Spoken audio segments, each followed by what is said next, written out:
código quizá parece de todos los días, rutinario, pero en ese momento era toda una novedad, que ellos pensaban en la educación a distancia y en metodologías didácticas que eran renovadoras respecto de lo más tradicional, de la clase presencial, la clase de autor, y estaban realmente desarrollando técnicas con tecnologías que hoy son perimidas probablemente, pero con esa mirada, ¿no?, de una educación que quizá con un apoyo tecnológico es capaz de generar un acceso mucho mayor y una renovación también en la didáctica. Por eso yo estaba en un departamento, en esas casitas que están a la entrada de la facultad, que han quedado de esa época. No conocía estos nuevos, digamos, edificios, pero aquello fue todo un volver a vivir, porque justamente el área de educación estaba en esas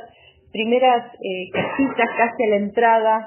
Completamente también íbamos a Campana, y bueno, luego tuvimos esta novedad de que fuera la universidad que se cerró, ¿no? En la Universidad de Buenos Aires yo como estudiante había visto las intervenciones y que todas esas relocalizaciones de carreras, alguna carrera que de pronto cerraba la inscripción, pero no fue como en Luján, que se cerró todo. Así que les repito, tiene ese plus para mí de recordar una figura como Mignone en el día de hoy, que también, digamos, es significativo por el 24 de marzo y por toda la lucha que él tuvo alrededor de los derechos humanos, y también, como sabemos, de toda una vida dedicada al tema de la universidad y de la educación. En realidad, hasta la ley de educación, que puede ser superior, de la época del 95 de Menem, fue, digamos, en gran medida inspirada por las ideas que de la universidad tenía Mignone en ese momento. ¿Qué decir? Además de un libro que termina siendo el último libro de Inés Izaguirre.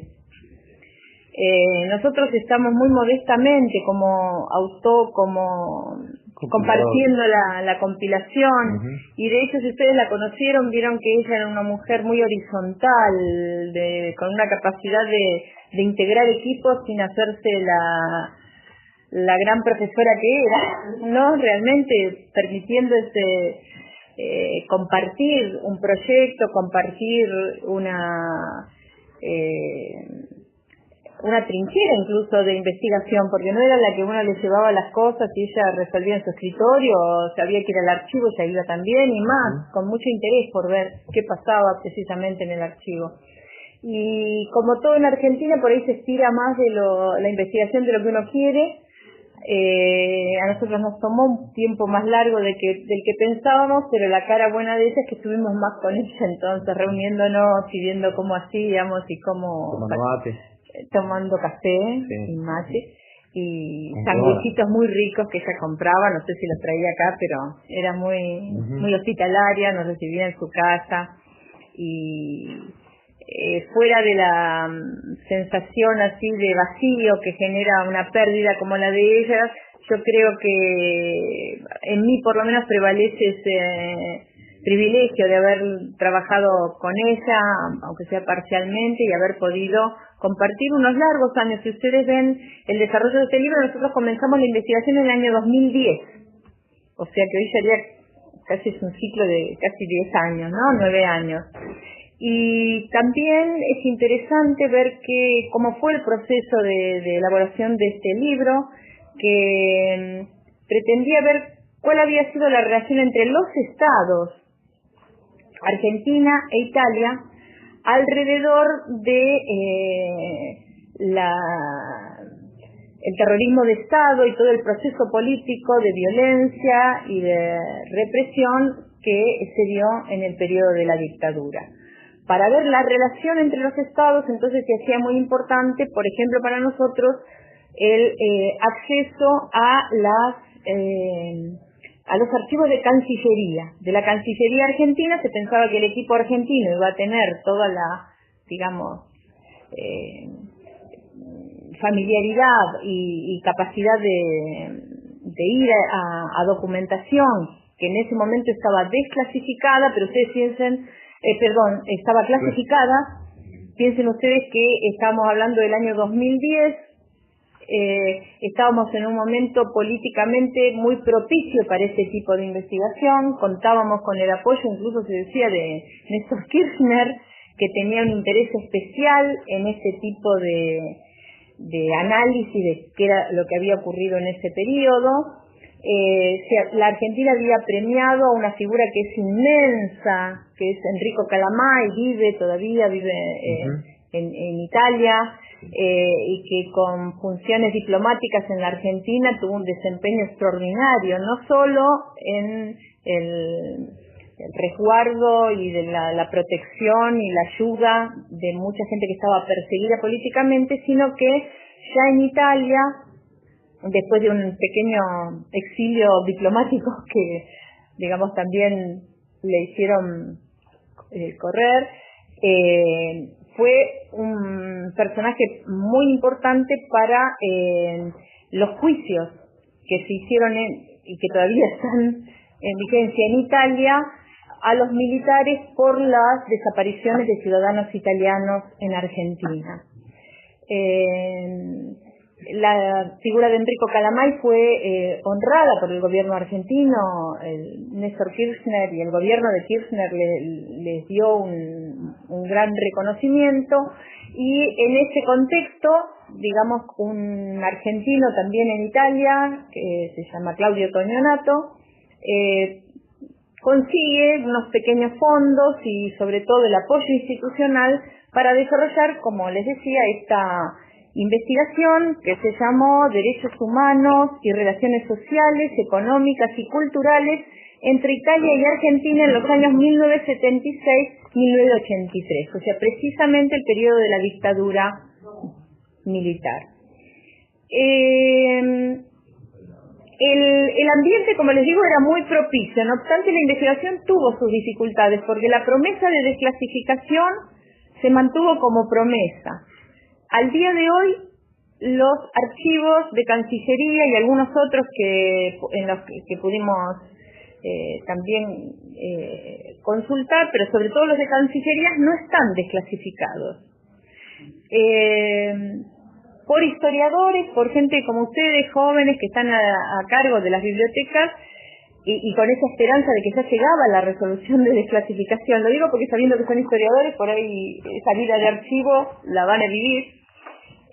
Nosotros tuvimos acceso a mucho material, pero teníamos también el compromiso de no escrachar a esos responsables de biblioteca que nos lo habían dado, porque, les repito, no llegó nunca la autorización de utilizarlos y podría poner en una situación de dificultad a esta gente que tan gentilmente nos había dejado acceder a las memorias anuales, a todas las cajas, que están perfectamente clasificadas en un archivo extraordinario que queda por la altura del puerto, cerca de Retiro, atrás. Hay que ir con un camión de la prefectura. O sea, uno va a Retiro y ahí todavía sale un camión que va a la prefectura, un edificio que está perfecto y es extraordinaria la biblioteca, pero bueno, los documentos legalmente no se pueden usar. Ahí, como la vida es compleja, nos salvó, adivinen qué, las desclasificaciones que el gobierno de los Estados Unidos tiene. Entonces empezamos a chequear de la página de gobierno de los Estados Unidos cuáles de esos materiales podíamos usar o no, y para nuestra sorpresa son de libre acceso bueno, igual entonces nos cuidamos de no estar usando más de lo que nos admitía esas digamos, accesos más públicos a la documentación, y entrábamos con nuestras indagaciones en una esfera de interés que creo que también, así como la desclasificación, es inconclusa en nuestros días, que es entender que el golpe militar no fue solo un golpe militar, aquí nosotros en el libro, y un poco modestamente, y supongo que habrá muchos más trabajos que lo continúen, vamos mostrando cómo los militares, que en realidad han sido los más juzgados y los que tienen condenas, etcétera, han sido casi prácticamente los únicos responsabilizados cuando hay muchísimas evidencias que muestran algo que nosotros oscilamos, y quizá la palabra entonces las podríamos discutir entre todos, de si hubo responsabilidad empresaria, tanto que los empresarios hablan de su responsabilidad, ¿no? Cuando de hecho no han asumido nunca una responsabilidad. Hay varios sectores, la Iglesia misma ha hecho, con sus más y con sus menos, su reflexión sobre su conducta a lo largo de la dictadura. No es homogénea, ni mucho menos, pero hay indicios de eso. Los empresarios no lo han hecho. Y hay muchas evidencias, como digo, y constataciones de que hubo más que responsabilidad. A veces uno usa entonces esa gama de palabras en la que dice, bueno, que hubo complicidad. En alguna medida hubo una complicidad. Podríamos nosotros, se ha visto claramente que no solo toleraban acciones militares quizá en sus propias empresas, sino que muchas veces la demandaban.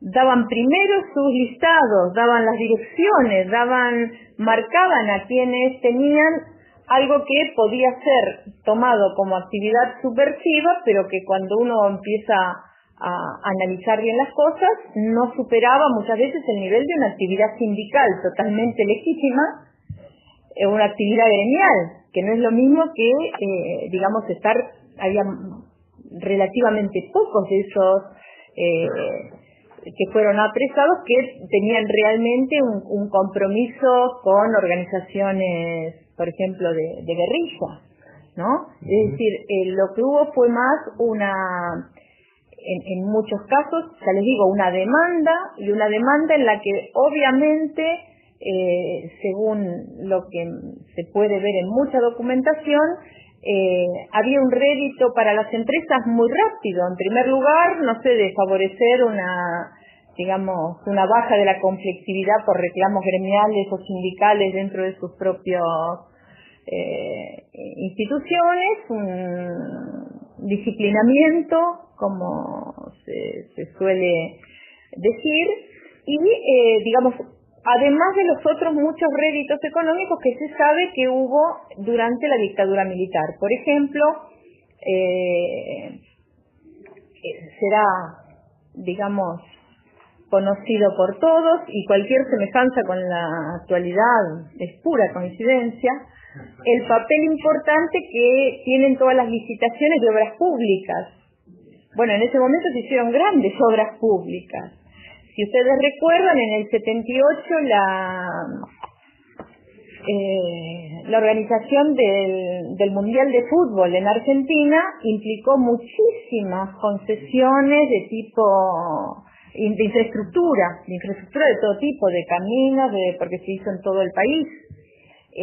Y bueno, era la fiesta de las licitaciones, digamos, para las empresas, para las grandes empresas de construcciones, de viales, de las empresas que hacen obras públicas, también para el sector energético. Ya les digo, todo lo que les parezca a ustedes parecido es porque estamos demasiado influidos por el presente. E incluso los nombres se repiten, hay muchos nombres italianos, ¿no? Son muchos nombres italianos, quizá de padres, de nombres italianos que ahora no suenan, pero son los mismos nombres, empresas, bueno, las empresas Fiat, bueno, pero son muchas, ¿no? Son las empresas Roca, Techin, bueno, de eso lo vamos a dejar a hablar a Alejandro. Y entonces uno puede ver muy rápidamente digamos,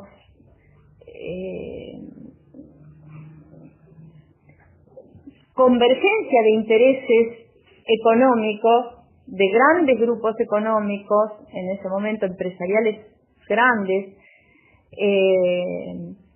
con lo que fue la acción militar propiamente dicha. Sin embargo, esa parte está oculta. De hecho, al día de hoy, por estos motivos no hay prácticamente ni juicios, ni encarcelamientos, ni arrepentimiento, ni nada de estas empresas. Entonces, bueno, nosotros tratamos de contribuir con eso. Cuando uno ve entonces está pensando, ¿el golpe fue militar? No, ahora también se dice cívico-militar, aunque la parte cívica está más, digamos, retrasada respecto del esclarecimiento de en qué sentido se dio.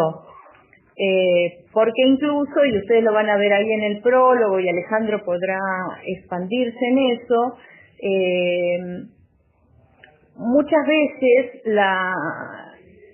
la misma mención de los últimos años sobre la conexión cívica trata en forma nueva de la teoría de los dos demonios, ¿no? Es como que todos tuvieron la culpa, todos estuvieron involucrados, toda la sociedad aceptó por omisión o por acción al golpe militar. Bueno, se cierra esa página porque, digamos, creo que se menciona que los libros como los de Schoffen, ¿no? Sí, Reato. Los de Reato, ¿no? Donde hay como una vuelta a la teoría, no sé de los dos demonios, pero sí, bueno, todo el mundo estuvo involucrado en el gobierno militar, la gente se hizo la burra, los empresarios aprovecharon, el mundial le vino bien a todos, el del fútbol estaba chocho, ¿no? Entonces es como, bueno, también queríamos alejarnos de eso, porque no fue la misma responsabilidad, pero cuando uno empieza a rascar, no es solo el sector empresarial.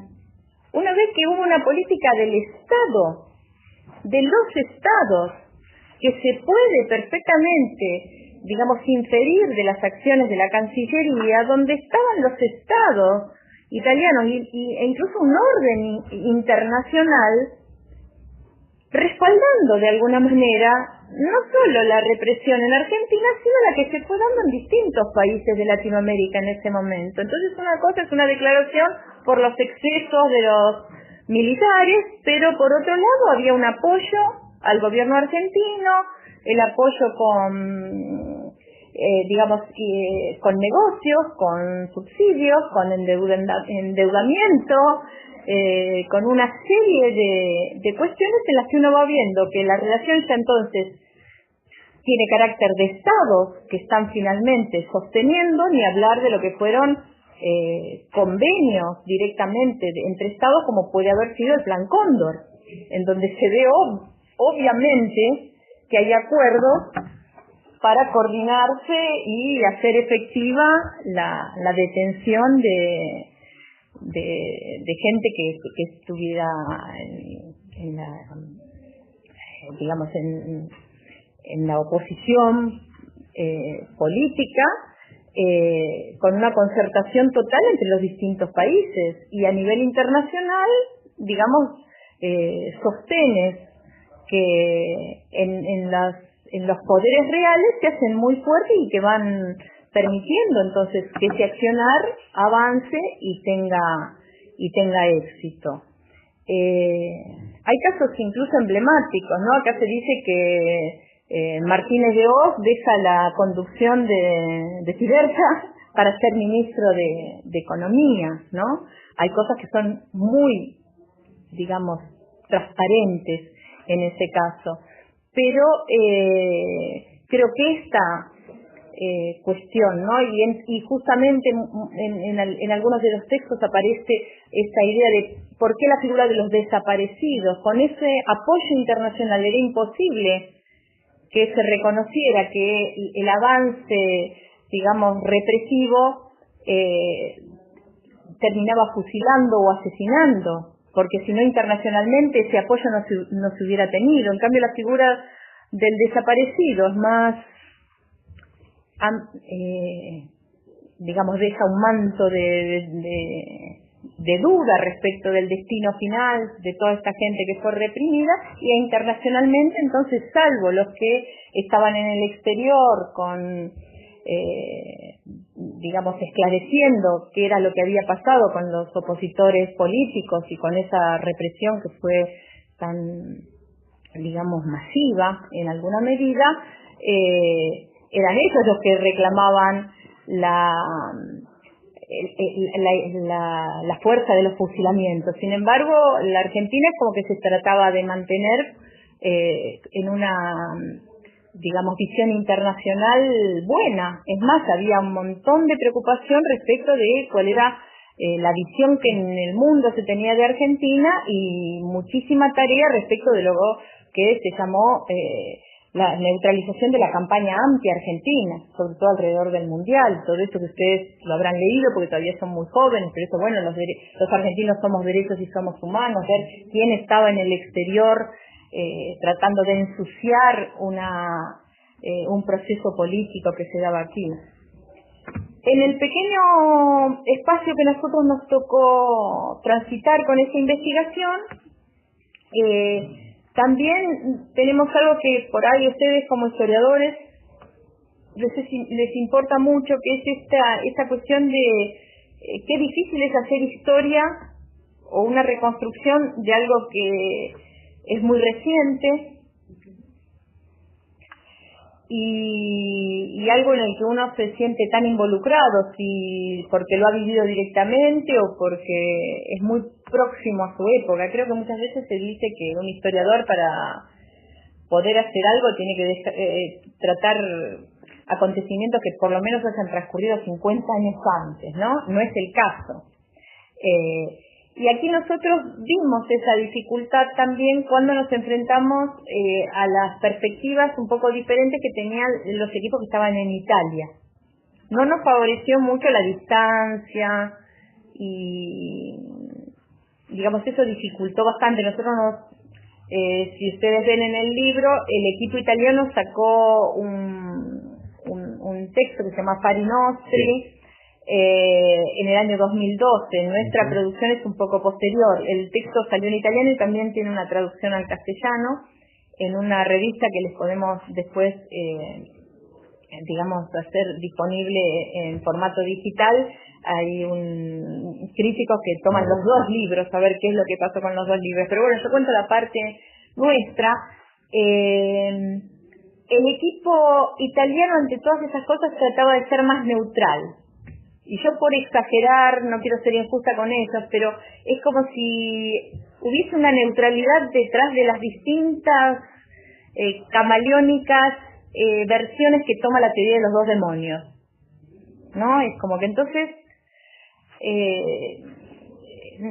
les gusta hablar por supuesto, de la dictadura militar, pero también quieren ver todas esas sombras en la sociedad civil, quizá la violencia. Y en nosotros eso era imposible, imagínense, con Inés Izaguirre, imposible con Alejandro Yuto, que no es Inés Izaguirre, pero fue nuestro valor. Sin él no éramos nada, él era todo, la polenta, no solo la polenta, la constancia, el de presentar 100 veces las cartas para que nos desclasificaran, el ir 200 veces al archivo a copiar, a registrar, a hacer los discos, conectar con los equipos italianos. Cuando Inés se enojó mucho con Toñonato, que era el que mucho, después se los cuento si quieren, pero se enojó mucho. Él ponía paños fríos y trataba de que de todas maneras sacáramos las cosas adelante, pero tratando yo por lo menos de ver en qué consistía esa desinteligencia que se había producido entre nosotros, y en alguna medida en una escisión, porque en vez de ser un libro fueron dos. Es que nuestro equipo tenía otro compromiso, y no ya con los documentos, con los archivos, tenía compromiso con los que por ser historia reciente nos daban testimonio vivo de lo que había pasado en Campana, en Siderca, en Fiat, en las empresas editoriales, qué había pasado en la editorial Abril, porque eran todas, tenía que ser el vínculo italiano, ¿no? Así como en Italia era el tema de la Rizzoli, acá había sido la editorial Abril, que había pasado, que por no ser anti-gobierno militar la licuan y tiene sus directivos que irse a Brasil. También pequeños, digamos, grandes héroes que ha habido en pequeños espacios mostrando otra dignidad, otra forma de actuar, un campo de posibilidades de acción que hay mucha gente que dice, bueno, no se podía hacer nada. No, Enrico Calamai hizo un montón, el directivo de Abril hizo un montón, había un montón de gente que se las ingenió para sobrepasar las limitaciones de todo tipo que había en ese momento y salvar a mucha gente y empezar a producir un cambio en la situación. Pero bueno, nosotros entonces, en parte por las dificultades del archivo, empezamos a tomar muchos testimonios y necesariamente esos testimonios orales eran testimonios de militantes, eran testimonios muy crudos respecto de esa ya no responsabilidad, ya no complicidad, una connivencia directamente, ¿no? Y muchas veces ya les digo, esa sensación de que estamos en familia, pero decir, ¿cómo usaron a los militares? ¿No? Que en parte a veces se quejan y tienen razón, los recontra usaron, no es que no estaban de acuerdo, pero hasta hay testimonios de algunos militares que decían, bueno, nosotros acá nos damos cuenta que esto no es un subversivo, este es un delegado sindical. Y lo quieren echar porque es delegado sindical, y nosotros no estamos para eso. Por ejemplo, un Balsa, o por ejemplo, algún otro que haya llegado a poder dar cuenta de eso, ¿no? Y bueno, entonces en nuestro libro hay archivo, pero hay testimonios orales para ustedes que son profesionales o van a hacerlo. Es interesante ver qué es lo que pasa con esa mezcla del testimonio de una fuente documental que por más documental que sea siempre está muy sesgada. Será un dicho popular, pero el archivo, que la historia la escribe el que gana, ¿no? El archivo tiene la marca del archivista. Y por más que uno ve muchas cosas que el archivista no quiso que se vieran, hay muchas que sí están escondidas. En el testimonio oral, personal, eso no aparece, pero muchas veces sí sigue apareciendo el militante, que también tiene su sesgo, porque quiere transmitir una visión, y hasta con la fuerza de la contravisión prevaleciente, y entonces también hay que saber trabajar con los testimonios. Nosotros esta historia la hemos reconstruido con esas dos fuentes, pero el testimonio de militantes que vivieron no solo en empresas, sino inclusive en los campos de concentración que había en las empresas, están en este libro. Y también tenemos una colega que en este momento está en Argentina, pero que estuvo en Italia siguiendo los juicios que el gobierno italiano inició y que todavía tiene en curso y digamos en el que se sigue juzgando a los militares que tuvieron intervención en detenciones y desapariciones de ciudadanos italianos. Así que bueno, esa es un poco nuestra pequeña historia y suponemos por todo lo que falta hacer en esto, que hay muchos equipos, mucha gente que en los próximos años, quizá por eso mismo de los 50 años que tienen que pasar para que salten muchas cosas a la luz, seguramente habrá muchos trabajos en esta dirección, tratando de no solo de reconstruir la verdad histórica, que es una forma muy antigua de hablar, sino de contribuir a los procesos de justicia y de memoria, que eso sí sigue valiendo como figura de lo que queremos hacer. Muchas gracias.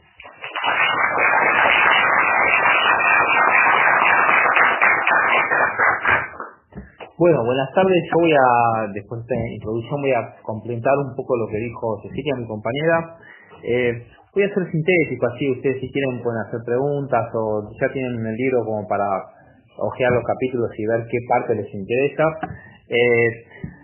En principio les quiero, comentar, ya Cecilia explicó que fue un proyecto binacional, acá hubo un montón de universidades, fue un proyecto largo. Es interesante porque hay muchas universidades que entran en proyectos de investigación por cuestiones burocráticas, ¿sí?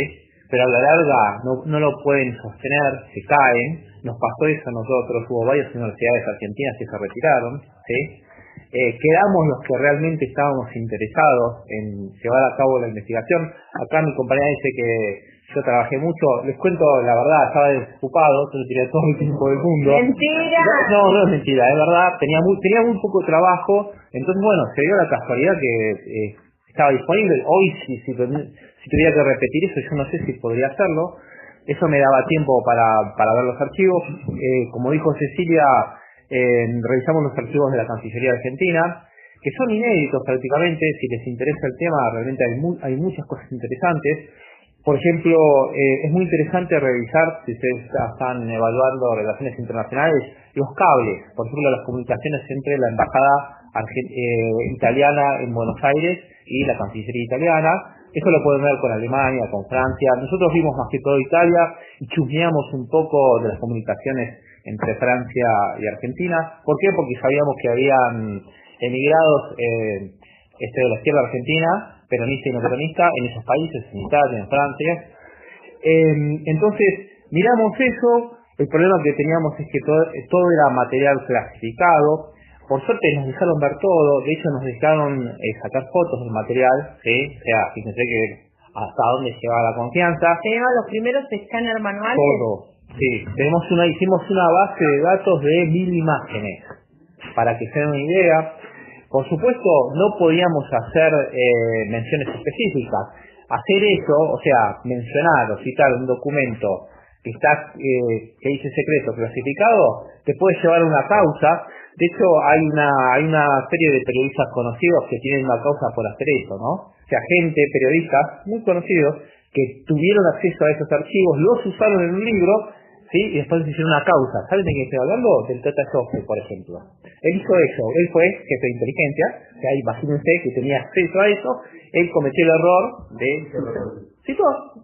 Y hoy tiene una causa, él y un periodista que tiene un programa los lunes a la noche, García, de apellido, ¿sí? Todos de perfil. Entonces, nosotros obviamente, Roberto García, ¿sí? Que fue sindicalista del sector de taxis en los años 70 y 80. Teníamos que evitar eso. Nosotros además representamos instituciones. Por supuesto, teníamos y tuvimos esta cuestión porque básicamente la idea central de hacer el proyecto partió de Calamay y de Tonionato. Tonionato es íntimo amigo de Calamay. Calamay, ya Cecilia comentó que fue el cónsul argentino entre el 72 y el 77. ¿Qué hacía Calamay concretamente? Si ustedes en esa época tenían problemas, más allá de que fueran descendientes italianos o no, con el gobierno, ¿sí? Y eran perseguidos, y ustedes llegaban a la embajada italiana, Calamay se encargaba de hacerles el pasaporte italiano, ¿sí? Para hacer eso, obviamente te pedían el documento argentino, a veces el documento argentino no estaba, no podía estar, ¿sí? Se arreglaba, se falsificaba el documento argentino, entonces Calamay se encargaba de subirte a un avión y te despachaba para Italia. Le dicen el síndrome argentino. No solamente hacía esto este hombre, había hecho lo mismo en Chile. Antes había estado destinado en el 73 en Chile y había vivido el golpe de Estado del 11 de septiembre del 73, donde la embajada italiana se llenó de refugiados. Él ya venía con esa experiencia. Cuando aparece el golpe en Argentina, él está esperando lo mismo. Él curiosamente dice que, a diferencia del caso chileno, aparentemente en Argentina está todo normal, ¿sí? Se dio el golpe de Estado, la gente hace lo mismo, ¿sí? Sin embargo, la represión está presente y él dice en entrevistas, lo pueden buscar, que empieza a recibir personas que están huyendo y que necesitaban ayuda. Y él encontró esa manera de ayudar a gente que a lo mejor no tenía nada de italiano. De hecho, les comento un caso de una familia Nikkei, o sea, japonesa. No sé si ustedes saben, pero los japoneses, los Nikkei argentinos tienen desaparecidos, ¿saben eso? O sea, descendientes de japoneses desaparecidos. Hay un grupo que es el grupo de los desaparecidos Nikkei, los van a ver en las marchas del 24 de marzo, tienen una bandera con las caras de los 17. Ese grupo actualmente está conducido por una compañera mía que se llama Elsa Oshido, ¿sí?, que es hija de desaparecidos. Ellos, por ejemplo, uno de los Oshidos fue ayudado, Oshido, miren el apellido japonés, italiano no tiene nada, fue ayudado por Calamai, y hace poquito yo recibí un mail de otra hija de un desaparecido Nikkei, que bueno, que nunca lo conoció a Calamai, pero sin embargo ella está viva gracias a Calamai. Y bueno, le mandó un mail a Calamai, Calamai vive en Roma, muy cerca del Coliseo, le pidió conocerlo, Calamai la recibió en la casa, ¿sí? O sea, fíjense el trabajo impresionante que hizo Calamai. Por supuesto fue castigado después de... ¿Por qué? Porque el resto de las autoridades de la embajada italiana no compartía lo que estaba haciendo Calamai, ¿sí? No era política oficial italiana. Italia se hacía la distraída, como casi todos los países, ¿sí? Mismo Japón, cuando recibió los primeros relatos, no quería saber nada con el tema, no quería escuchar con el tema. Esos países priorizaron las relaciones diplomáticas con Argentina, ¿sí? Hasta la Unión Soviética lo hizo, ¿sí? Costó años, ¿sí? Hasta que, por ejemplo, recientemente Japón dijo, bueno, sí, estamos interesados en lo que pasó en la Argentina de la década del 70. Eso ahora, hace 10 años. Entonces, Calamai pone el dedo en la llaga, de hecho él es castigado, después de Argentina lo mandan a Nepal, o sea, lo destruyeron diplomáticamente, o sea, ese destino no tenía ningún valor diplomático, él se arruinó la carrera concretamente. Entonces, él levanta la mano de... primero esto, ¿cómo puede ser que Italia, que tiene tantos lazos culturales con Argentina, digo, no es cualquier país Argentina. Argentina para Italia es un país fundamental, ¿sí? Muchos de ustedes son ciudadanos italianos probablemente porque son hijos o nietos de italianos, ¿sí? Entonces, él no entendía eso, cómo Italia permitió esto, y él de alguna manera también planteó, bueno, cómo Occidente permitió, cómo los otros estados, con Estados Unidos, Francia, cómo permitieron, ¿sí?, que un gobierno como el argentino hiciera lo que hizo. Ahí estaba la cuestión. Entonces, digamos, la idea era ver los vínculos entre los dos países en esta época, y por supuesto ahí aparecía una organización secreta, masónica, que tenía vínculos diplomáticos, financieros y económicos, y esa organización secreta masónica estaba dirigida o conducida por un tal Licio Gelli, y me refiero a la PDUV, ¿sí? Entonces, la PDUV tenía influencias de todo tipo. De hecho, Licio Gelli en el año 72 se acerca al mismo Perón, que estaba en España. Perón se afilia a la PDUV, López Rega también era miembro de la PDUV, Macera también era miembro de la PDUV.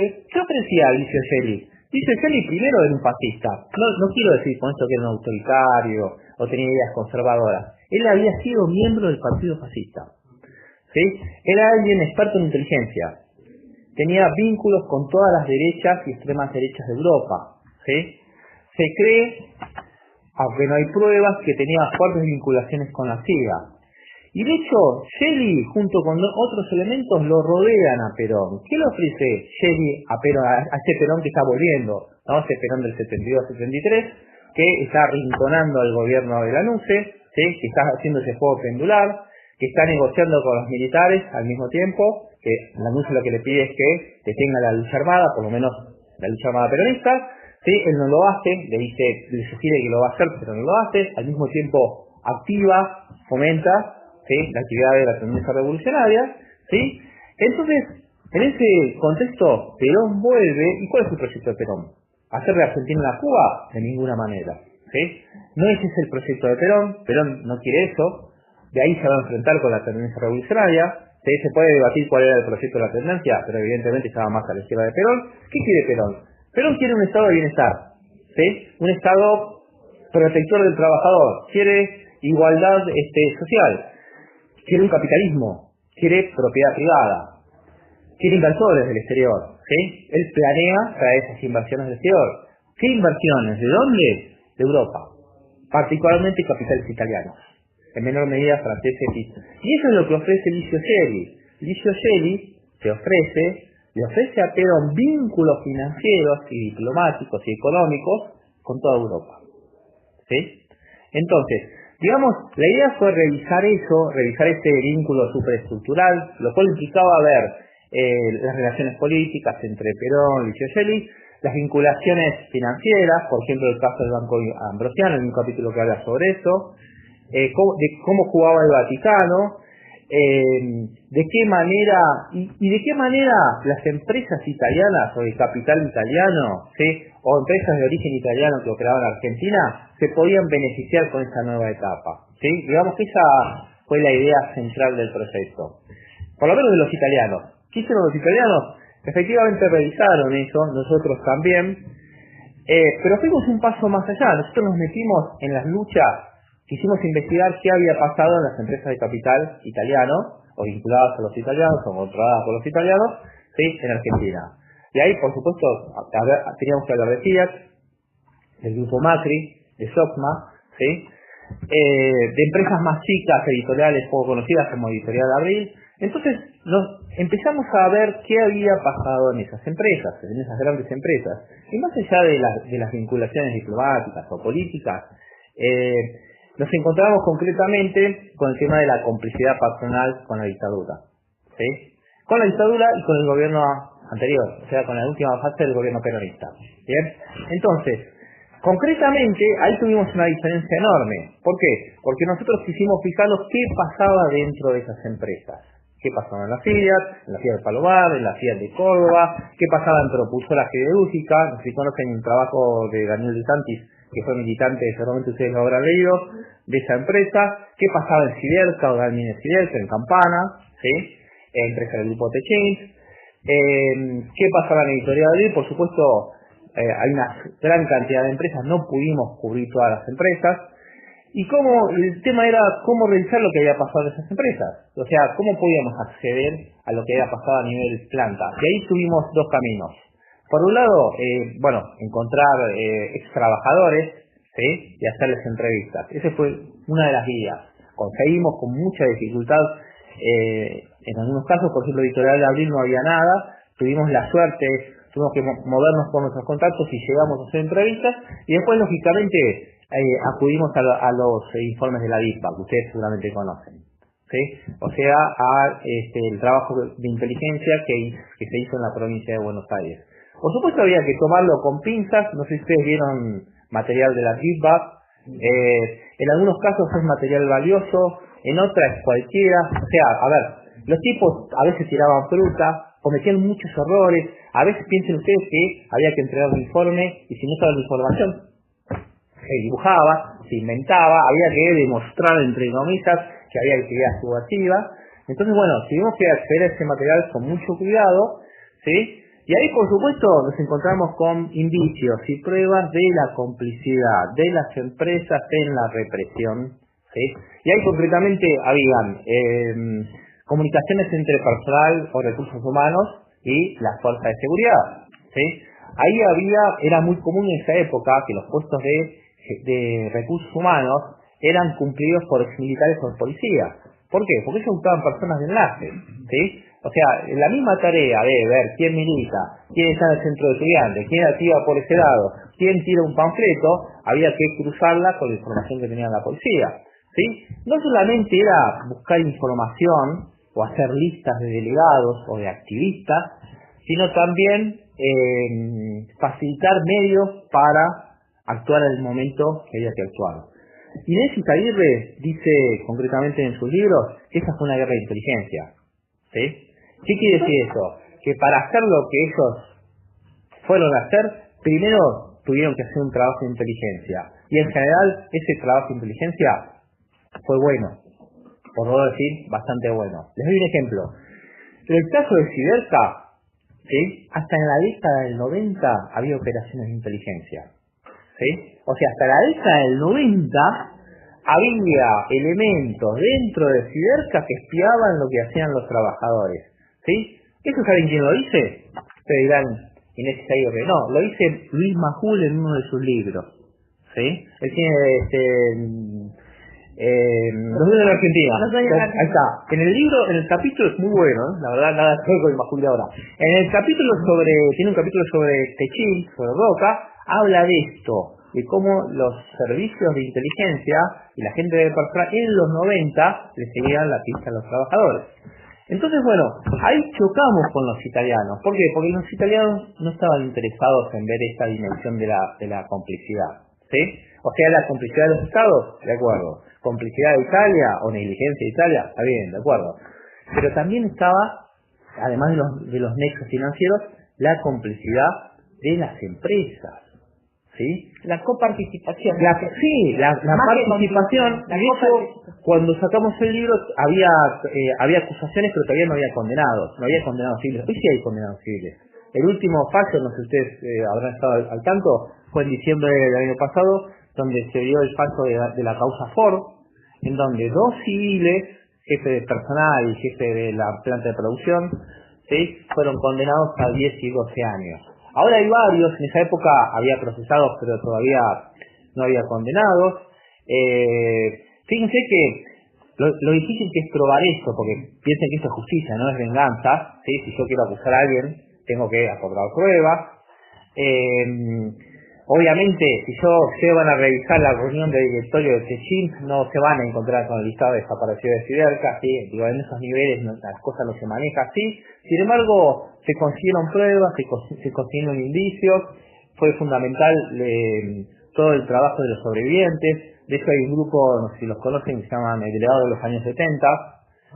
Son trabajadores militantes de estas fábricas, de estas empresas, Mercedes-Benz, Ford, ¿sí?, por ejemplo. El grupo de cine Mascaró está vinculado con ellos, seguramente los conocerán, habrán visto las películas de ellos, de Aldo Getino. Realmente ahí se pudo avanzar en este tema, que es el último, ¿no? Porque piensen que estamos en la fase final de los juicios, ¿sí? No tenemos para mucho tiempo más, por una cuestión simple, se está muriendo, ¿no? Ya queda poco. Digamos, falta avanzar esto es muy complicado de demostrar, ¿sí? En algunos casos, realmente, por ejemplo, en el caso de la Ford, hay tantos elementos de prueba que es bastante difícil hacer celoso. En el caso de la Ford, me refiero a la Ford de Pacheco, la misma empresa estableció un centro clandestino dentro de la planta, ¿bien? Entonces, en la parte de los pinchos, o sea, la colaboración fue no solamente te doy información, te doy recursos, te doy camionetas, te alimento a tus soldados, ¿sí?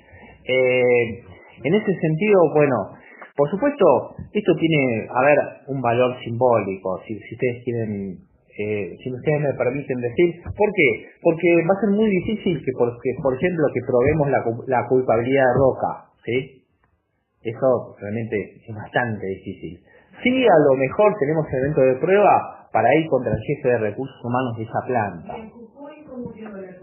Vos decís el caso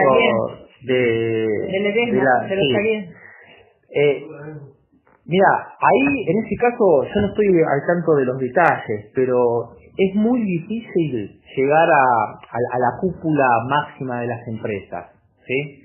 De hecho, en el caso de la Ford, estos 2 gerentes eran gerentes de la sucursal en Argentina, ¿sí? De todas maneras,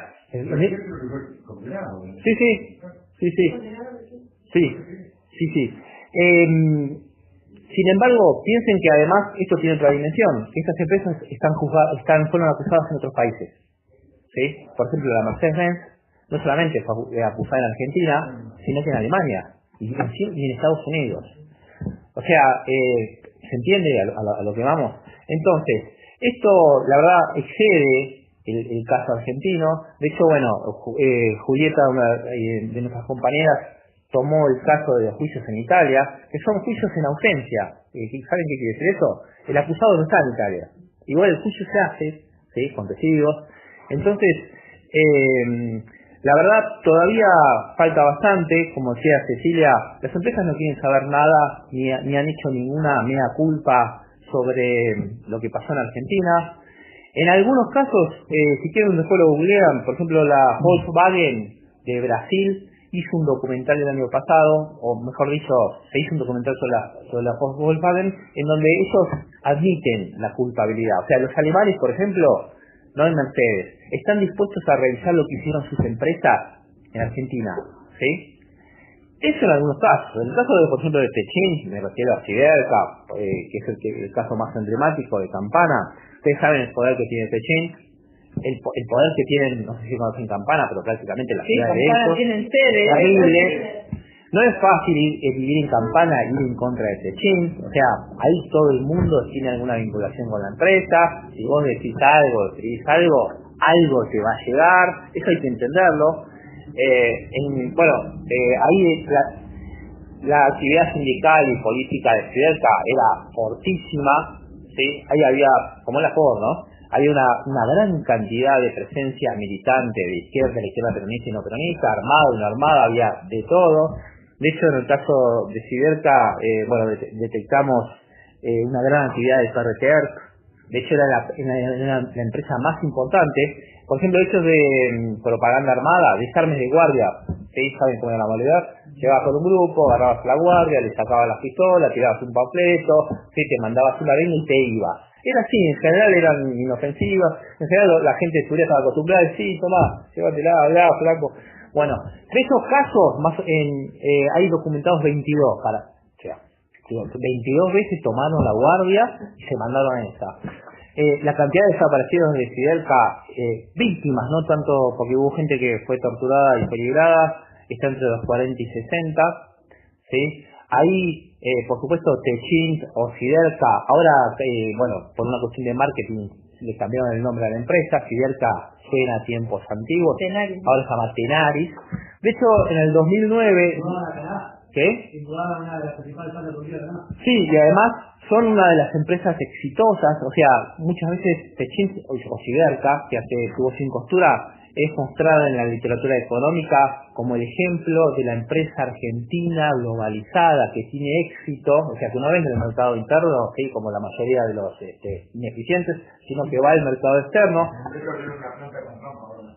Claro, tienen, o sea, en el mercado de acero, de tubo de acero sin costura, son pocos grupos, creo que hay 8 o 9, ahora habrá cambiado, muy pocos grupos. Esta es una empresa de primer nivel, el nivel de tecnología que invirtió, por ejemplo, Siderca en la década del 70 es tremendo, es una de las empresas más modernas del mundo, y fíjense lo que hicieron ellos.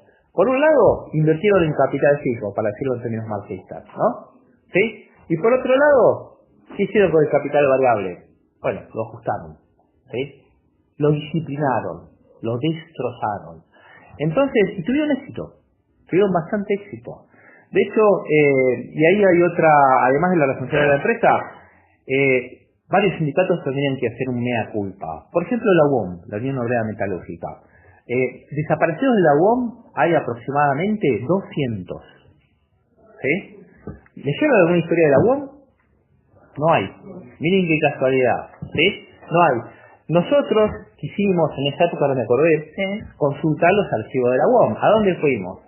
A la CGT, de la calle Sopardo, ¿sí? La CGT, no sé cómo será ahora, pero en ese momento no estaba acostumbrada a recibir investigadores. Nos pusieron 25.000 palos. No vi un documento. Sí, no nos dejaron ver nada. Ojalá ahora sea diferente y ustedes puedan ir y escribir esa historia de la UOM. Y muchos militantes dicen que fueron apresados en los domicilios que tenía el sindicato.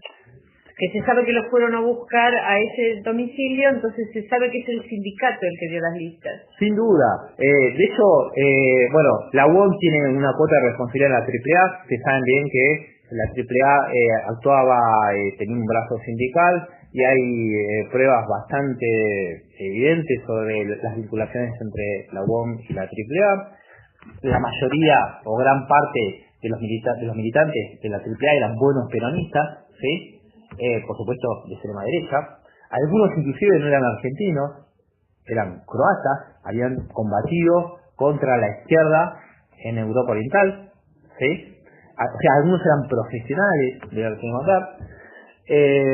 la UOM también debería hacer su mea culpa. El ejército lo hizo con Balsa, las empresas no lo hicieron. Siderca, por ejemplo, o Tenaris, en el año 2009 sacó un documento que hablaba de la responsabilidad social empresaria, que hablaba del fomento de los derechos humanos. La verdad que es una tomada de pelo, que una empresa como esa hoy en día hable de responsabilidad social empresaria, cuando lo que debería hacer es hacer un análisis de lo que pasó, abrir las fuentes, abrir los... Eso es lo que deberían hacer, ¿sí? Si tuvieran algo de respeto. La verdad... ¿Cómo?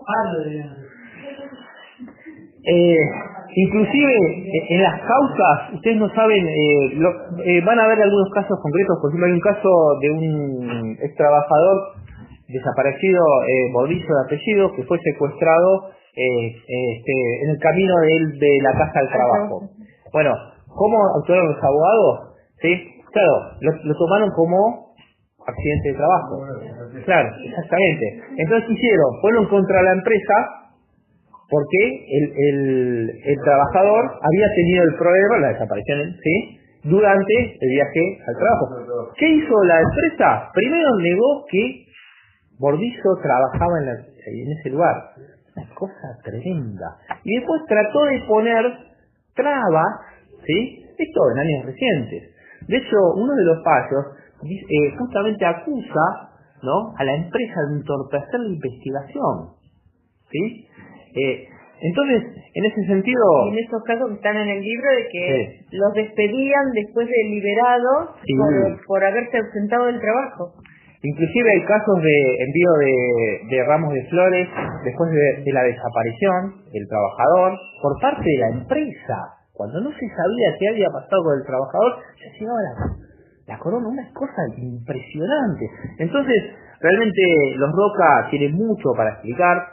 En Campana, bueno, hay cuestiones muy fuertes que cuestan mucho. Nosotros pudimos avanzar porque, bueno, armamos lazos con la gente de Campana. Hay un historiador muy importante, no sé si lo conocen, Miguel Antonio Dicino, tiene varios libros sobre la historia de Campana, se los recomiendo. La verdad que el nexo con él fue fundamental. Después nos vinculamos con un centro que se llama Centro Cultural La Pachamama. Ellos nos permitieron, gran parte de la militancia estaba, no sé si ahora la actividad, estaba ahí, o sea, de los que sobrevivieron. Era muy interesante porque uno iba a ese centro y se encontraba con militantes de la tendencia, del PRT, de la izquierda trotskista. Eso nos facilitó mucho el trabajo. Los testimonios. Sí, también acudimos, la verdad que mucho no pudimos profundizar, tuvimos cierto contacto con Matini. Matini no se sabe, pero él proviene de la zona norte, ahora que Campana. Mucho no nos pudo decir, Matini lamentablemente está con problemas de salud. Pero bueno, fue fundamental el contacto con los trabajadores, con los sobrevivientes, fue fundamental cruzar con la DIPA y finalmente la información sobre las empresas, ¿saben dónde la conseguimos? ¿Sí? En el CESPA. ¿Saben qué es el CESPA? Es un centro de documentación que tiene la Facultad de Económicas de la UBA allá en la avenida Córdoba y Junín. ¿Qué hacen ellos? Lo hacía Jorge Schwarzer, que falleció, también un pequeño homenaje. Lo conocerán, era supongo. Archivos por empresa. Y generador de la industria. Sí. Él armó un archivo y ustedes, por ejemplo, pueden ir y consultar todo lo que es sobre la FIA. Les va a dar son recortes. O sea, lo hacen con una tijerita y leyendo los diarios y las revistas. Y hacen cajas tienen cajas por empresas, por instituciones, ustedes pueden ir y pedir Luján, por ejemplo, o Universidad de Luján, o qué sé yo, Campana, o como hicimos nosotros las empresas. Bueno, cruzando todo eso, la verdad pudimos construir este libro. El libro, les cuento, está incompleto. Nosotros no terminamos todos los capítulos que empezamos, ¿sí? Por ejemplo, propulsora siderúrgica, tenemos un borrador que no está terminado. Fiat Córdoba y Fiat Palomar no está terminado. Justo cuando terminamos el libro, el equipo de Victoria Basaldo, que la conocerán, ¿sí?, sacó un informe fenomenal, fabuloso, de 2 tomos que lo pueden bajar de la web, ponen complejidad patronal en crímenes de lesa humanidad, les va a salir una cosa monstruosa de 2 tomos que tienen como 300 páginas cada uno, en donde están la información de la mayoría de los casos. Se los recomiendo porque es una cosa espectacular. Está bien, Victoria se dedica a eso, el tema de ella es complejidad patronal con la dictadura. Falta todavía bastante para avanzar. No hay nada, por ejemplo, sobre la Fiat Palomar. Realmente, bueno, la idea sería seguir este trabajo, quizás lo sigan ustedes. Entonces, digamos, todavía hay cuestiones pendientes. en todo sentido hay cuestiones para revisar, tanto de las empresas como de los sindicatos, ¿sí? Como de los estados extranjeros. O sea, ahí países como Italia tendrían que reflexionar sobre lo que hicieron y lo que no hicieron. El caso de Calamay a mí me parece, y con esto cierro, fabuloso. Calamay ahora es increíble, pero se está dedicando a proteger a la gente que muere cruzando el Mediterráneo, ¿sí?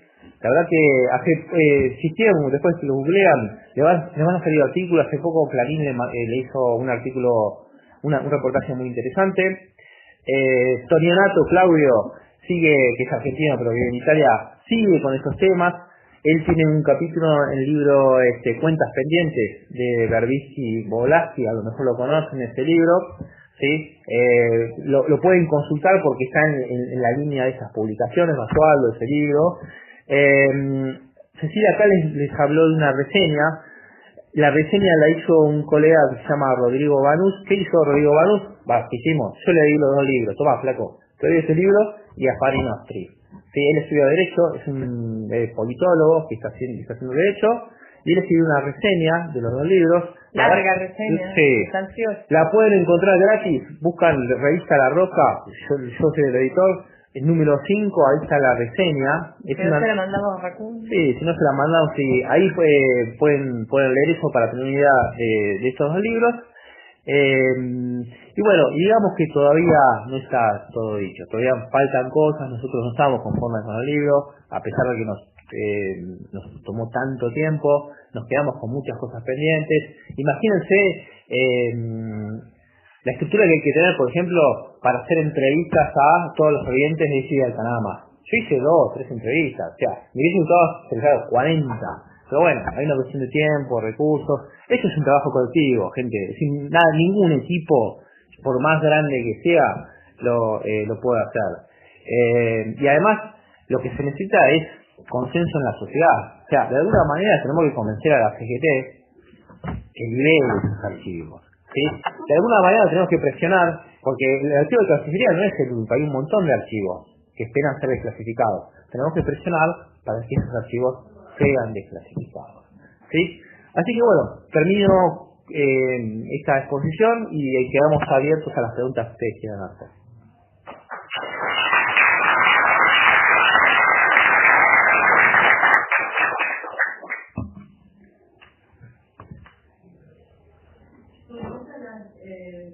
Cuando hablaban de los campos de concentración, ¿no? En lo personal siempre lo liga de automotrices. ¿Es así o hay más? ¿En total en Argentina? Mira, en las empresas el único caso documentado es la Ford, ¿sí? En total creo que calculamos 340, 350 en Argentina, ¿sí? Pero la de Ford fue algo demasiado, digamos, sí, porque eso era conocido. De hecho, justamente ahí en la revista La Roca, en el número anterior, yo tuve la posibilidad de entrevistar a un militante de la inteligencia del PRTERP, ¿sí? Este hombre, que lo vamos a llamar Paco, en la revista figura como Paco, el nombre verdadero yo no lo sé, ¿sí? Ni sé dónde vive, lo conozco, vino a mi casa, todo. Él el primer día me dijo, mira Alejandro, yo te cuento todo lo que vos quieras, pero nunca te voy a decir mi nombre verdadero, ¿sí? Para vos y para todos los que me lean, yo voy a ser Paco, ¿sí? Paco, él tuvo una misión, en un determinado momento el partido le da esta misión: tenés que meterse en la Ford y certificar que los militares están operando ahí. Miren qué misión le dieron. Él no trabajaba en la Ford, trabajaba en otra empresa autopartista que le compraba la Ford, ¿sí? Entonces este compañero arregló, o sea, con la parte de compras de la empresa, arregló una excusa para visitar la empresa, se mandó a la Ford de Pacheco. Él sabía dónde tenía que ir, pero tenía ni idea de dónde estaban dónde estaban los militares, dónde estaba el centro. ¿Qué hace? Se equivoca, entre comillas. Ese día llovía y dice que de repente él siente que está en una película, le dan la voz de alto y aparece un soldado con un pilotín. Él decía que se sentía como una película de la Segunda Guerra Mundial, y ahí lo detienen, y él ahí por supuesto ve los camiones del ejército, ve al soldado, escucha que como un cabo le da la orden al soldado de que actúe, y él ahí verifica la presencia del ejército y le informa, ¿sí? O sea, eso se comprobó. De hecho, como anécdota, me parece, les cuento, este militante del PRTER, ustedes dirán, por el partido, ¿de qué carrera sería? Alguien que ingresa en un partido de izquierda, por lo general, ¿de qué carrera es? Social, filosofía, historia, qué sé yo, ciencia política, no sé si en esa época, pero bueno. Derecho, ¿verdad? Señores y señoras, este compañero, primero miren dónde estudiaba. Estudiaba en la UADE. La UADE no estaba en ese edificio tremendo. Estaba cerca de donde hoy está medicina, en un edificio viejo, parecido a la Facultad de Sociales de la UBA. ¿Y saben qué carrera estudia el compañero? Ingeniería. Miembro de la inteligencia del partido. No, contador, era chantucho. Ese compañero estudiaba administración de empresas. De hecho, él me comentaba que sentía mucha culpa por estudiar esa carrera. Y lo había expresado al partido. Digo, mirá, yo me siento mal porque la verdad estoy estudiando técnica de gestión o de administración o cómo controlar la mano de obra. ¿Cómo desplegar? ¿Y saben qué le dijo el responsable? Mirá, es tu carrera. El día de mañana, ¿sí? Vamos a precisar administrador. En Cuba existe la carrera.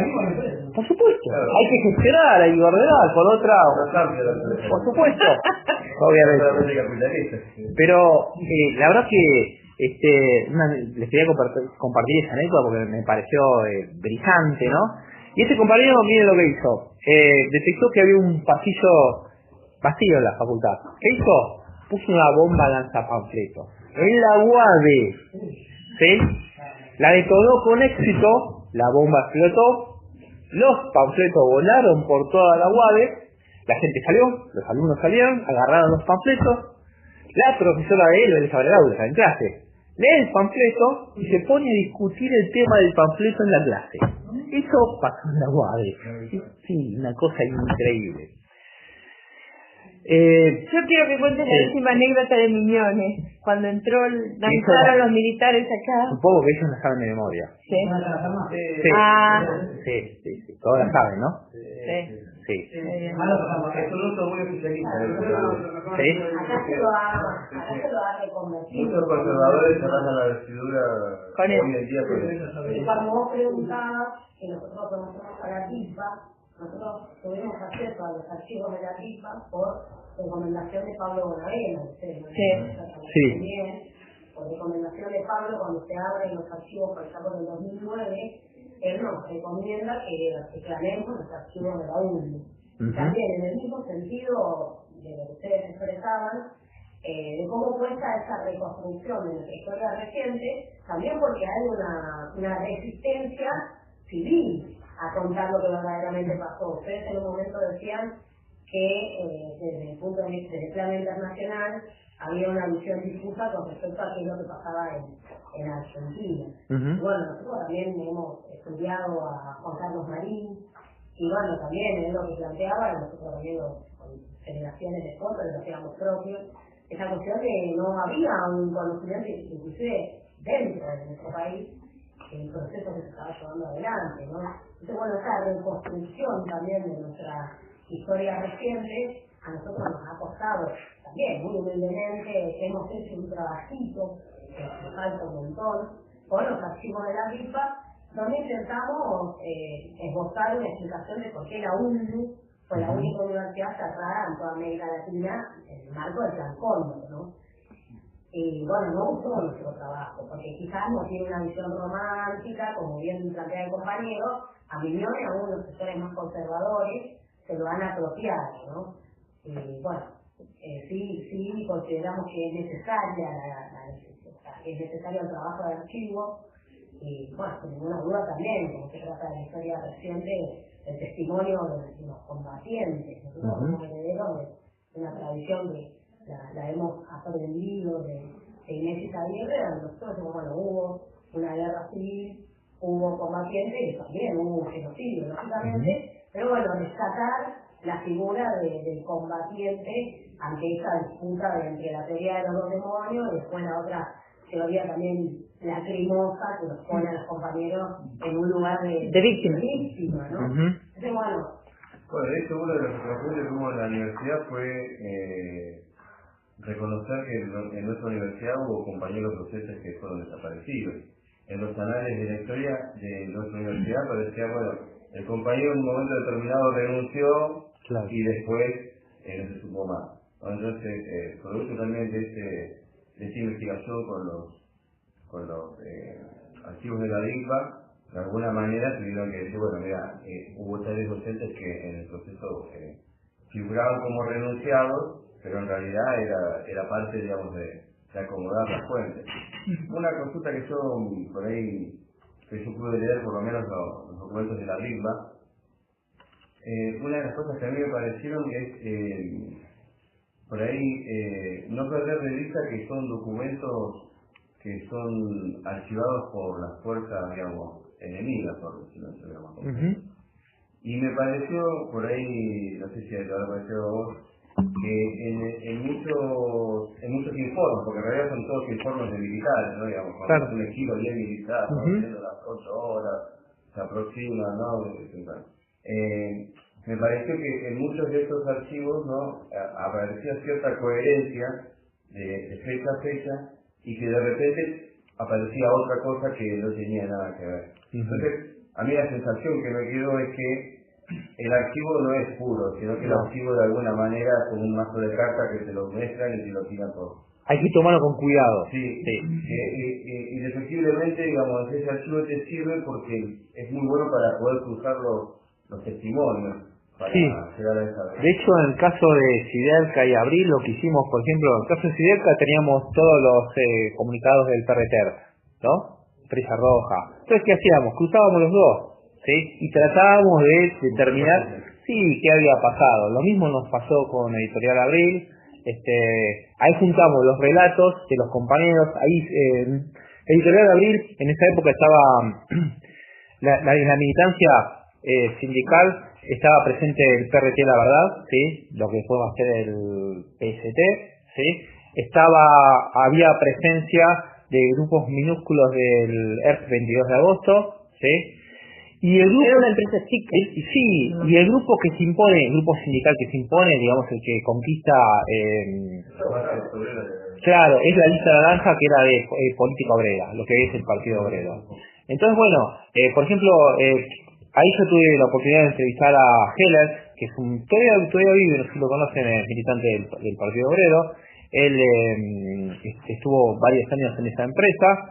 Él cuenta que en el último año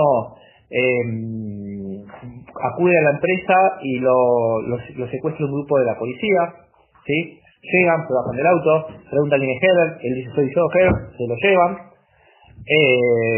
se lo llevan a la comisaría, ahí lo interrogan, le van pegando y le dicen vos sos del ERP, y él no era del ERP, ¿sí? O sea, la información que tenían era errónea, estaba mal, ¿sí? Entonces digo, hay que tomar mucho cuidado y cruzar la información. Eso es posible cuando hay relato. Ojalá tuviéramos un relato, uno, de cada una de las empresas. La verdad que sería brillante si solamente un compañero se pusiera a escribir. Y yo me permito dar un consejo. A mí el método me sirvió. Hay muchos compañeros que tienen historia o experiencia, pero que no se animan a escribir. Por ejemplo, Heller, ¿sí? Yo le propuse lo siguiente, yo le hice una entrevista, ¿sí?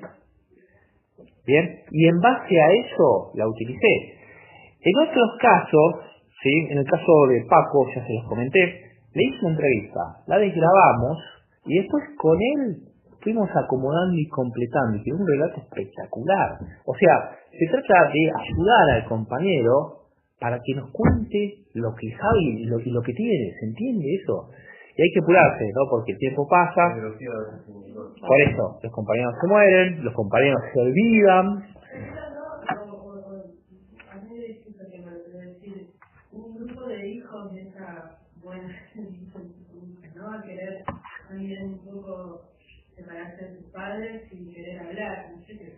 está la hija de Checolás. Hijos militares. Sí. Sí, lo que decíamos nosotros también, el tema del testimonio oral también, digamos. La pequeña contribución mía que se llama Archivos, Poder y Memoria, también, o sea, la búsqueda de la verdad en el testimonio también a veces hay que tomarla con pinzas, porque el testimonio muchas veces ese entrevistado que sabe que es el único que queda como vocero de una experiencia que es muy importante, quizás toma una voluntad de representación colectiva en la que el testimonio ese de primera persona en realidad está tratando de mostrar una perspectiva que no corresponde a la verdad. Hay muchos trabajos donde dan valoración a eso. Creo que ahora se menciona que en algunos de los casos, por ejemplo, de gente de filosofía, eso que han defendido para otro tipo de testimonio, por ejemplo el juicio de Marita Verón, ¿no? De cuando se dice qué pueden contar, que se había desestimado lo que había dicho un fuente judicial porque esto no era verificable o lo otro respondía. Entonces hay todo un trabajo diciendo, bueno, ¿qué se puede esperar de un testimonio? Que el testimonio no es, digamos, una pieza de la que exactamente uno saque datos históricos o evidencias, todas evidencias. Entonces también para nosotros ese manejo, que ya les digo, por ahí fue un poco de la disputa con los italianos, ¿no? Ese manejo del testimonio también tiene que ser muy cuidadoso, así como es el de una fuente, que vos sabés que, como vos decís, es un mazo de cartas o que sigue una pauta y te pusieron lo que sea porque el informe había que entregarlo hoy, ¿no? O fue tomado en situación de coacción, en fin, todas las cosas que un historiador sabe muy bien en los libros. Pero cuando te toca armar, reconstruir una época, y si la época es reciente, peor, todo eso se transforma en una seria encrucijada metodológica. Y bueno, y hay que saber manejarse en eso. Sí. Quizás una pregunta a algo que dijo Alejandro. Como italiano, ¿qué aportó a la lucha contra la subversión, ¿no? Hablaban ustedes de los negocios, pero el PDUE que aportó algo para combatir a los montoneros, para combatir alguna cosa, si hay algo que está rastreado. Mira, en ese sentido, lo que falta aceitar es la conexión entre la P2 y la AAA, ¿sí? Pero no detectamos, no detectamos envío de fondos, ¿sí? De hecho, sobre la AAA se conoce bastante poco, ¿sí? O sea, sabemos que, bueno, era una organización paramilitar que operaba desde el mismo Estado, eso está claro. Sabemos que, evidentemente, el financiamiento lo manejaba López Rega, que López Rega era de la PDUE, pero no detectamos remesas de fondos. O sea, a ese nivel te diría que no hay nada. Ahora, concesiones a las empresas, es increíble el crecimiento patrimonial de las empresas y la financiación que tuvieron para todas las obras, ¿no? Eso sí, es una ganancia directa muy clara, aparte la deuda externa, aparte lo que ganaban con el disciplinamiento de sus propios empleados y el de acallar digamos, los reclamos que podían ser sindicales en toda la línea, ¿no? Desde salarial hasta el miedo de ser despedido, todo lo demás. Sí encontramos, por ejemplo, algo que a mí me había llamado la atención, era cables que decían así: se solicita permiso para ingresar en el espacio aéreo libio. ¿Qué era eso? Armas, decían. ¿Saben lo que eran eso? Eran las operaciones supuestamente de comercio negro y de armas entre López Rega, Gaddafi. Claro, era eso. ¿Se acuerdan que Isabel y López Rega hacen un viaje a... Claro, y eso aparece en los cables. Se solicita permiso aéreo para asegurar. Eso aparecía. Encontramos muchos informes que hablaban de grupos de inadaptados argentinos que están protestando frente a la embajada argentina en Roma, o sea, de los grupos de ciudadanos que estaban justamente protestando. Encontramos tarjetas, por ejemplo una tarjeta de Roca, que evidentemente él hizo una visita a la embajada, porque las empresas tienen un contacto estrecho con las embajadas, eso es lógico, ¿sí? Entonces, la verdad que había bastante material interesante para revisar ahí, ¿no? Pero bueno, hay que mirar con lupa, ¿no? Porque por ejemplo, ese detalle de, bueno, se le puede pasar por alto, esto que es sin permiso. Entonces, nos encontrábamos con ese tipo de cosas, ¿sí? Por supuesto, no encontramos pruebas determinantes, eso la verdad que es difícil de hacerlo, ¿sí? ¿Alguna pregunta más? Sí. Yo tengo un amigo que ya falleció, casi como si hubiese sido mi viejo, que fue de la comisión interna de Imperial Abril. Sí. ¿Cómo se llama? Ismael Moreira. No sé si habrá sido conocido porque tipo... No me suena. Estuvo ahí, hubo una serie de compañeros que yo conocí que se canal. Sí. Y eran de la lista verde, me parece. De la lista verde oficialista. Claro. Sí. Pero como anécdota lo cuento, pero eso me lo contaba así en privado. Qué lástima, se murió, ¿no? Si no, le hace una entrevista. Pero... no se salva.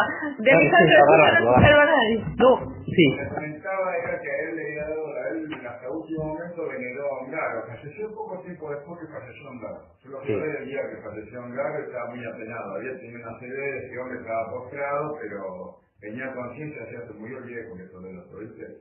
Y siempre contaba que, digo, lo puedo decir porque acá han muerto ya todos los actores, así que no involucramos a nadie.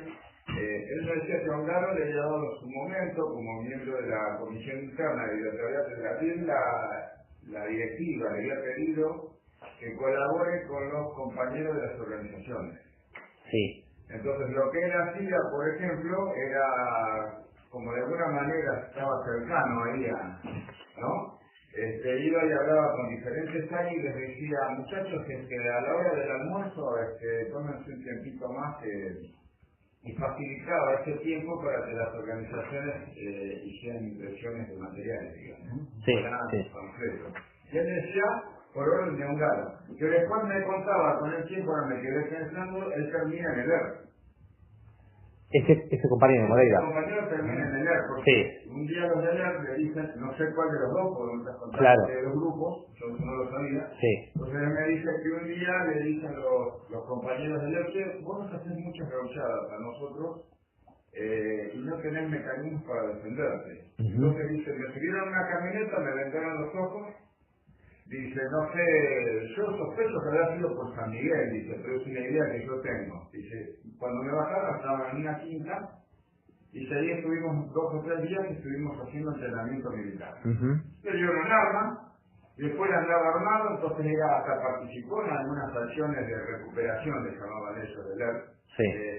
Siento que nunca fue un cuadro marxista, no tenía ni idea del tema, no era un hombre letrado, me explico, apenas tenía escuela primaria, pero llegó a estar en el ERP el ERP de alguna manera lo empezó a contener y a proteger porque él sabe que me decía, y con esto termino, ¿no? Y tiene una pregunta ahora. Él me decía, mira, estos muchachos, mi amigo era mulato, era descendiente el padre era un negro, el abuelo era un negro brasileño, entonces se entiende. Entonces me decía, y los muchachos estaban contentos, dice, porque encontraron lograron meter un componente de la clase para todo el negro. Claro. Bingo. Dice, entonces me llevaban para todos lados. Entonces digo, a ver, primero, no sé decía pero él decía, yo también en el ¿no? Hasta que se fue porque lo empezaron a buscar, en la empresa estaba la dirección de su madre, en Villa Rosa. Sí. Que ella vivía en San Miguel, recién casado.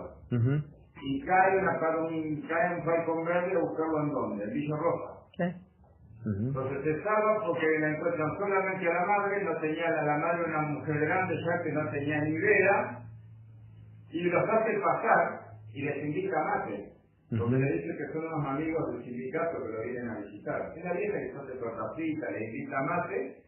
Primero la vieja no se da cuenta, después parece que ya no empieza a sospechar, pero se hace la distraída y los tipos le dicen, ¿pero cuándo va a venir? No viene acá, dice, él viene de vez en cuando, porque anda muy ocupado con el trabajo y el sindicato. Y dice, ¿dónde vive él? No sabemos, pero ustedes vuelvan al sindicato si son de ahí, que en cualquier momento lo hay. Claro, No, la vieja no sabía eso, la madre no sabía. Así que bueno, la pregunta sería vinculada a esto. Si había presencia de ERP, ¿eso querés que amplíe? No, ¿cuál sería la vinculación? Porque digo, que uno me decía que un carro me mandó a ayudarlo. Sí. Me dijo a estos muchachos que darle una mano, porque no son enemigos, eso me lo contaba él. Sí. ¿No? Y yo era periodista, pero un carro me mandó con... ¿no? ¿Qué detectan ustedes en la vinculación entre Ongaro, si la hay, y la lista de los gráficos con estas organizaciones? ¿No? Mirá. Y algunos también, quiero decir que todos reivindican la conducción de Civitavecchia en abril, que también él trataba de aliviar, digamos, la presión que tenía contra sus empleados, al punto que en algunas entrevistas nos contaban que a veces le decían, mira, te tengo que echar porque si no la semana que viene te vienen a buscar. Eso pasó con este hombre, toda la comisión lo llamó a alguien que ahí está. Dijo, les pago todo, muchachos. Exacto, que eso hacía Civitavecchia. Y después él mismo se tuvo que ir a Brasil. Pero decía, mira que estás en la lista, en la semana que viene te buscan, te indemnizo, te vas, te estoy echando.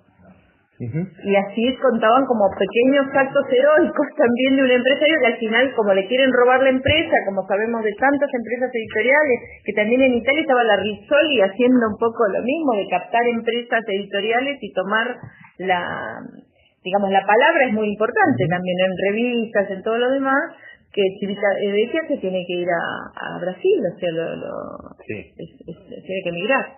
Igual, yendo a lo que vos planteabas, para empezar, no sé si... Civita, perdón. Civita, el dueño de la empresa. Para empezar, no sé si conocen algo de la historia de la Federación Gráfica Bonaerense, ¿sí? ¿Algo conocen? Bueno, la verdad, fue un sindicato... Sí. En esa época, la Federación Gráfica Bonaerense era un sindicato controlado por la izquierda. Ahí había de todo: izquierda peronista, izquierda trotskista, izquierda guevarista. Ongaro, ustedes recordarán, era un católico de izquierda. No sé si recordarán, él decía que hablaba con Dios. Sí. Era alguien muy sufrido. De hecho, él tuvo el hijo desaparecido. Murió hace poco Ongaro. Sí, ¿y qué va a pasar? Una vez que el sindicato va a ser intervenido, o sea, en el año 74, la derecha peronista va a entrar en el sindicato y lo va a desarmar. Entonces la Federación Gráfica Bonaerense va a ser recuperada, entre comillas, por la derecha peronista, y ahí va a entrar un dirigente que se llama Sacur, y va a ser reconvertido en el sindicato gráfico. Fíjense cómo la derecha también operaba retomando sindicatos, ¿sí? Y en el caso de los gráficos, ellos tenían un sistema mutual y de obra social que era espectacular, ¿sí? Yo también hace poco hice entrevistas a médicos que trabajaron en la obra social del sindicato gráfico, que fueron los primeros en hacer trabajos de medicina laboral, ¿sí? Ahí también detecté grupos de izquierda, y el jefe de ellos era un viejo militante de Palabra Obrera y después del PRT-ERP, ¿sí? O sea, la verdad, una historia interesantísima. Y sobre Cívica y el ambiente de Editorial Abril, la verdad que era bastante democrático en comparación con otras empresas. ¿Por qué? Porque Cívica llega en Argentina en el año 41, él era un antifascista, ¿sí? Y se va a convertir en antiperonista. Entonces va a abrir la puerta de la empresa a los críticos del peronismo en esa época, ¿sí? Socialistas, comunistas, liberales. Y realmente el ambiente de la empresa era bastante raro para esa época. Cívica era un loco lindo, por así decirlo. Tenemos entrevistados que dicen que él tenía un pájaro en la oficina, que andaba suelto, un mirlo, ¿sí? Y que además no era raro entrar. ¿Y saben qué hacía Cívica? Jugaba con los autitos, ¿vieron cómo se hacía antes? Los autitos de plástico que les abrías abajo y le ponías masilla y una cuchara. Bueno, él jugaba eso. Era tipo grande jugando eso. No, era un tipo tremendamente creativo, muy democrático, y la verdad que y la militancia que había tanto en la ¿qué? No, el Panorama, por ejemplo, la revista Claudia, las fotonovelas, Gino Germani, el fundador que trabajó ahí. O sea, por ahí pasó gente de primer nivel, ¿sí? Y la producción, por ejemplo, los dibujantes argentinos son alumnos ves los dibujantes italianos, la historieta, todo eso fue una obra cultural enorme de Editorial Abril, que tiene importancia fundamental. Y fíjense, eso no lo dijimos, la empresa, bueno, va a ir de mal en peor, ¿sí? Porque Argentina, en realidad, estaba pasando por un proceso de recrudecimiento de la lucha de clases, y al final la empresa va a ser comprada por la Rizzoli. La Rizzoli la controlaba la P2. Entonces la Rizzoli compra Editorial Abril para neutralizar cualquier, sí, y para copar esa editorial. Fíjense qué pasó con el Grupo de Brasil. El Grupo de Brasil es posterior, ¿sí? O sea, Editorial Abril lo que hizo es empezar a exportar a otros países de América Latina. Y ahí estableció el Grupo Abril, que hoy es uno de los grupos mediáticos de Brasil más grandes, por ejemplo la revista Bella, ¿sí? Pero en el caso argentino, fíjense, la empresa desapareció. En el caso brasileño, la empresa se desarrolló. Exactamente. De alguna manera, las dos empresas reflejaron el destino de Argentina y de Brasil. Argentina entró en un proceso de decadencia en los 70 que dura hasta ahora. Brasil se fue para arriba. Son dos etapas, claro, diferentes. Una capitalizando y la otra destruyendo. Pero eso nos tienen que invitar otro día. Chicos, ¿alguna pregunta más? Chicas, chiques. ¿Algo más? Sí. Muy bien. Está bien. Un compañero verde, Ayuto. Nosotros podéis recordar a Inés Izaguirre, que la hemos traído en varias oportunidades acá a dar las charlas, y de hecho las seguimos difundiendo. Estamos preparando un cuaderno de debate y reflexión donde editamos ese artículo que hizo sobre los desaparecidos, con todo el archivo documental, que es digamos, el gran aporte que nos hizo como socióloga, como investigadora. Y bueno, esto me parece que es un poco seguir esa tradición de denuncia, apartándonos totalmente de esa falsa neutralidad que ya casi nadie defiende ese mito, sino que acá venimos a tomar posición, digamos, no solo a favor de la democracia, en contra de la dictadura, sino también reivindicando el proyecto de cambio social revolucionario que tenían los compañeros de PRT, Montonero y bueno, todas las organizaciones revolucionarias, ¿no? Que es un proyecto que todavía sigue en pie más allá del genocidio, ¿no? Todavía seguimos nosotros levantando esas banderas. Así que bueno, era un poco la actividad y lo que vamos a marchar el 24. Bien. Bueno, gracias por la invitación, la verdad que fue un gusto. Y cuando quiera,